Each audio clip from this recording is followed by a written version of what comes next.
Ramai orang tanya bahawa kereta Proton CVT banyak ada masalah macam ni. Sekejap lampu CVT, lampu durian tu nyala, sekejap dia padam. Ini sebab apa masalah? Jom saya tunjukkan anda. Okey, dia ada 3 sebab kenapa dia sekejap nyala, sekejap padam.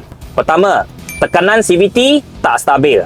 Nombor 2 adalah minyak CVT terlampau panas, overheat CVT. Nombor 3 adalah minyak CVT sudah merosot. Lampu gear akan menyala sebab amaran. Bila suhu dah turun atau tekanan minyak kembali normal, lampu memang boleh padam. Tetapi kod kerosakan masih ada dalam ECU. Kalau biar lama kelamaan, boleh menjadi pickup jadi lembab. Gear terasa sentap. Malah gearbox masuk mode lead mode.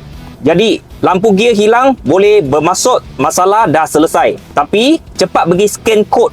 Tengok apa yang keluar dari scan tu sana. So kawan-kawan, jangan tunggu rosak baru baiki. Jadi kawan-kawan, kalau jika anda ada masalah menyalakan lampu CVT, lampu durian tu, dia sekejap nyala, sekejap padam, cepat-cepat pergi kita punya dealer bengkel, semakkan. Okay? So, yang belum servis minyak enjin, nak cari minyak enjin, cari GT Racing. Thank you guys.